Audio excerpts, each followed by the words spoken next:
तो इनके अंतर्गत आने वाले महत्वपूर्ण बिंदुओं को हम लोग डिस्कस करेंगे, जानेंगे। ठीक है। तो वायरस विषाणु क्या है? विषाणु क्या है? विषाणु एक प्रकार का, सब विषाणु शब्द की जो उत्पत्ति हुई है वह लैटिन भाषा से हुई है, जिसका मतलब क्या है? इसका मतलब है पॉइजन। क्या मतलब है? पॉइजन। पॉइजन मतलब जहर। तो विषाणु का मतलब ही क्या है? जहर। The study of viruses, virus के स्टडी को क्या कहते हैं? वायरस के स्टडी को वायरोलॉजी। क्या कहते हैं? वायरोलॉजी। वायरस क्या है? वायरस सजीव और निर्जीव, लिविंग एंड नॉन लिविंग के बीच की कड़ी है। मतलब यह जब बाहर रहेगा, शरीर के बैक्टीरिया के, एनिमल या प्लांट के बाहर रहेगा, तो यह एक नॉन लिविंग की तरह कार्य करेगा। जहाँ रहेगा पड़ा रहेगा। लेकिन जैसे ही यह किसी लिविंग थिंग के शरीर में प्रवेश करेगा, किसी प्लांट में प्रवेश करेगा, किसी बैक्टीरिया में प्रवेश करेगा, तो यह एक सजीव की भांति बिहेव करने लगेगा। They start behaving as living organism as soon as the enter host cell. Host माने जिसके शरीर में यह प्रवेश करता है, उसके शरीर में प्रवेश करते ही यह एक लिविंग ऑर्गेनिज्म की तरह बिहेव करने लगता है। उस लिविंग थिंग के मशीनरी को, जितनी मशीनरी होती हैं, mitochondria, Golgi complex, ribosomes, lysosomes, chloroplast, उनको हैक कर लेता है। उनको अपनी मर्जी के हिसाब से, अपनी इच्छा के अनुसार से वह उसको डील करता है। ठीक है। तो वायरस क्या है? निर्जीव और सजीव, लिविंग एंड नॉन लिविंग के बीच की जो कड़ी है, जो गैप है, उसमें हम वायरस को एडजस्ट कर सकते हैं। जैसे मान लीजिए फॉर एग्जांपल बैक्टीरिया कोई है। बैक्टीरिया यदि शरीर के बाहर है तभी वो सर्वाइव करता है, शरीर के अंदर इन्फेक्शन जब करता है तभी सर्वाइव करता है। ठीक है।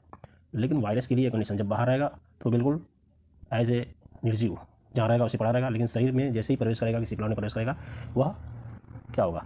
वह उसको इन्फेक्शन करेगा, वह अपने हिसाब से उसको डील करेगा और रिप्लेट करेगा, अपने जैसे बच्चे पैदा करेगा, अपनी कॉपी जैसे, अपनी जैसी कॉपी है वैसी कॉपी वह प्रोड्यूस करेगा। ये हो गया वायरस के बारे में। ये वायरस देखिए, वायरस का एक कोड हो गया। ये क्या है? प्रोटीन कोड है। क्या है? Protein code. इस कोड को क्या कहते हैं? कैप्सिड। क्या कहते हैं? कैप्सिड। और यह कैप्सिड जो होता है बहुत सारे एलिमेंट से मिलकर बना होता है, जिसको हम क्या कहते हैं? कैप्सोमियर। क्या कहते हैं? कैप्सोमियर। इसके अंदर न्यूक्लिक एसिड होता है, ये न्यूक्लिक एसिड होता है। तो हम वायरस को क्या कहते हैं? वायरस को मुख्यतः हम कहते हैं न्यूक्लियो प्रोटीन। क्या कहते हैं? Virus is a nucleo protein. ठीक है। वायरस को न्यूक्लियो प्रोटीन कहते हैं। अच्छा, जब वायरस अटैक करता है किसी बैक्टीरिया पर, किसी एनिमल पर, किसी प्लांट पर, there are 3 condition that viruses attack. पहला है बैक्टीरिया पर जब अटैक करेगा तो उसे हम क्या कहते हैं? बैक्टीरियोफाज। क्या कहते हैं? बैक्टीरियोफाज। इसमें जनरली डबल स्टैंडर्ड डीएनए जो होते हैं, मुख्यतः जनरली जो होते हैं डीएस, डबल स्टैंडर्ड डीएनए, उनमें पाया जाता है, वही बैक्टीरिया पर अटैक करते हैं मुख्यतः जनरली। बाकी तो और भी हो सकते हैं, सिंगल स्टैंडर्ड डीएनए भी हो सकता है, डबल स्टैंडर्ड आरएनए भी हो सकता है, सिंगल स्टैंडर्ड आरएनए भी हो सकता है। लेकिन जनरली डबल स्टैंडर्ड डीएनए जो होते हैं वो बैक्टीरिया पर अटैक करते हैं। इन केस ऑफ एनिमल के, अच्छा प्लांट में देख लीजिए, जनरली इसमें क्या है? जनरली सिंगल स्टैंडर्ड आरएनए जो होंगे वही प्लांट पर अटैक करेंगे मुख्यतः। बाकी और भी हो सकते हैं। एनिमल के केस में इन तीनों को, single standard RNA, double standard DNA, double standard RNA, तीनों पाया जाता है। ठीक है। Next, viruses. The study of viruses is known as virology. क्या कहते हैं उसको? Virology. Viruses is the Latin word means poison. क्या कहते हैं उसको? Poison. Next, the credit for discovery of viruses, मतलब टीएमबी इन केस ऑफ, पहले टीएमबी में खोजा गया था तो जनरली हम टीएमबी कर सकते हैं, गोज टू रशियन बॉटनिस्ट इवानोवास्की 1892 में इवानोवास्की ने सबसे पहले टीएमबी में वायरस की खोज की। वैजरिंग 1898 क्या कहा? वायरस को क्या कहा? कॉन्टीजियम वाइवम फ्लोइड। इस इस संज्ञा से उसको संबोधित किया कंटेजियम वायवम फ्लूइड, मीनिंग इसका क्या मतलब है, इन्फेक्शियस फ्लूइड, मतलब ऐसा फ्लूइड जो इन्फेक्शन फैलाता हो उसे हम कॉन्टेजियम वायवम फ्लूइड या वायरस कहेंगे। लेकिन वेजलिंग ने वायरस शब्द का उपयोग नहीं किया, क्या उपयोग किया, कॉन्टेजियम वायवम फ्लूइड। नेक्स्ट, इन 1935 डब्ल्यू एम स्टैनले ने सबसे पहले क्रिस्टलाइज किया, मतलब रवे टुकड़े टुकड़े के रूप में, in form of crystal, TMB को as a form of crystal crystallise किया। और डब्ल्यू एम स्टैनले को हम क्या कहते हैं, father of virology, father of virology is known as W M Stanley. Next, Bawden and Pirie 1937 studied the chemical nature of TMB and established the fact that viruses are nucleoprotein। उसके बाद nucleoprotein की संज्ञा किसने दिया, वाउडेन and Pirie 1937। ठीक, virus is the link between non living and living. Viruses are cellular और non cellular. Cellular होंगे, कब होंगे सेलुलर, जब किसी ऑर्गेनिज्म में प्रवेश करेंगे। नॉन सेलुलर, इनके पास किसी भी प्रकार की कोई सेलुलर ऑर्गेनाइजेशन नहीं होता है, जिसके कारण ये नॉन लिविंग जैसे बिहेव करते हैं। They are obligate parasite, obligate parasite में मतलब इनको केवल लिविंग ऑर्गेनिज्म पर ही जीवित रहना है, ये किसी भी प्रकार से मरे हुए या डिकेइंग सबस्टेंस पर डिपेंड नहीं होते हैं, केवल ये लिविंग ऑर्गेनिज्म पर ही डिपेंड होते हैं, इसलिए इनको ऑब्लिगेट पैरासाइट कहते हैं। या कोई ऑप्शन नहीं है, जीवित कोशिका के अलावा कोई ऑप्शन नहीं है कि ये दूसरे पर जीवित रह पाए, इसलिए इनको ऑब्लिगेट पैरासाइट कहते हैं। Next, virus known as virus हो गया, वायरस लैटिन शब्द का पॉइजन। ठीक, अब नेचर ऑफ वायरसेस, वायरसेस का नेचर क्या है। ठीक, पहला nature non living nature, they can be crystallize, इनको टुकड़े में एक क्रिस्टलाइज करके रखा जा सकता है। They are injured like a chemical outside the host, they are injured like a chemical outside the host. ठीक है, किसी भी ऑर्गेनिज्म के बाहर ये रह सकते हैं, आराम से जहाँ रहेंगे तहाँ पड़े रह सकते हैं। दे लैक सेल वॉल की कमी होती है, सेल मेम्ब्रेन की कमी होती है।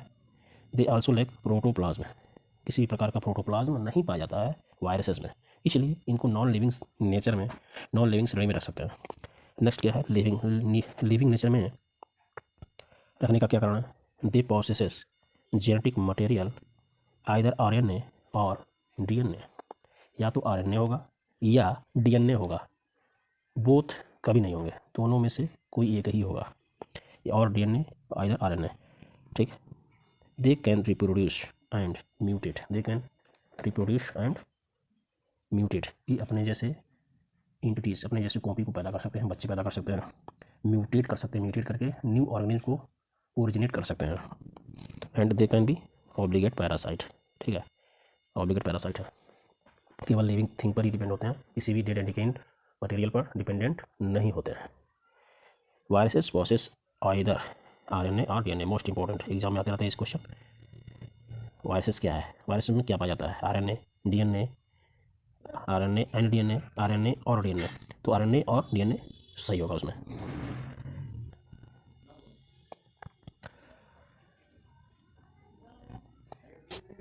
RNA में देखिए, सिंगल स्टैंडर्ड RNA हो सकता है, डबल स्टैंडर्ड RNA होता है।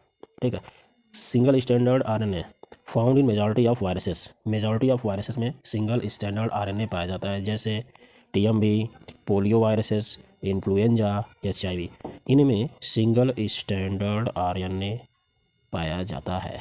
ठीक है, एंड डबल स्टैंडर्ड RNA किसमें पाया जाएगा, वाउंड ट्यूमर वायरसेस, क्या है, plant viruses, wound tumour viruses. ठीक है, एंड रियो वायरसेस में डबल स्टैंडर्ड RNA पाया जाएगा, डबल स्टैंडर्ड रियो में। ठीक है, एनिमल वायरस, रियो वायरस क्या है, एनिमल वायरसेस। एंड DNA में भी देखिए, the viruses that contain double standard DNA, उसको क्या कहते हैं हम, कोलिमो वायरसेस। डबल स्टैंडर्ड DNA जिसमें पाया जाएगा उसको हम कोलिमो वायरसेस भी कहेंगे। Cauliflower mosaic viruses, dahlia mosaic viruses and mirabilis, 3 क्वाड्री है, एग्जाम में पूछे गए हैं। Next, the viruses that contain single standard DNA is known as gemini virus. क्या कहेंगे उसको हम? जेमिनी वायरस या STN। एग्जाम में पूछा गया है। सिंगल स्टैंडर्ड डीएनए किसमें किसमें पाया जाता है? बैक्टीरियोफाज 5 × 174। ये भी एग्जाम में पूछा गया है। बैक्टीरियोफाज YAM12 और बैक्टीरियोफाज YAM13, इनमें भी सिंगल स्टैंडर्ड डीएनए पाया जाता है। तो ये था वायरस का पार्ट 1। पार्ट 2 में हम बैक्टीरियोफाज, वायराइड, इनसे होने वाली बीमारियों को चर्चित करेंगे। अभी तक आपने चैनल को सब्सक्राइब नहीं किया तो सब्सक्राइब कीजिए और बेल आइकन दबाइए ताकि कोई भी नोटिफिकेशन आपके पास जल्द से जल्द पहुंचे। दोस्तों में शेयर कीजिए। धन्यवाद।